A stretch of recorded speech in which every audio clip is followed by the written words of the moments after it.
Сайн байцгаана уу та бүхэндээ энэ өдрийн мэнд хүргэе. Санхүү эдийн засгийн сургуулийн эрх зүйн тэнхимийн ахлах багш хууль зүйн ухааны доктор Төвшин Жаргал байна.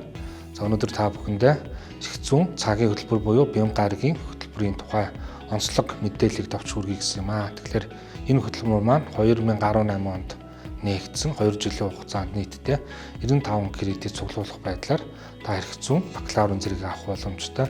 За энэ хөтөлбөрийн гол онцлог бол таны ажлын бус цагаар буюу бян гарагт хичээлдэг. Өөрөөр хэлэх юм бол бян гарагийн өглөө 8-аас орой 6 цаг хүртэл та ажлынхаа бус цагаар хичээлдээ төвлөрөөд эрх зүйн мэдлэг боловсролыг авах бүрэн боломжтой юм хөтөлбөр юм аа.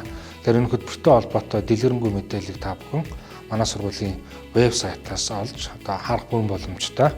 Ингээд санхүү эдийн засгийн сургуулийн эрх зүйн тэнхимийн эрх зүйн цагийн хөтөлбөр буюу бян гарагийн хөтөлбөрт хэлсэн суралцахыг та бүхэнд урьж байна.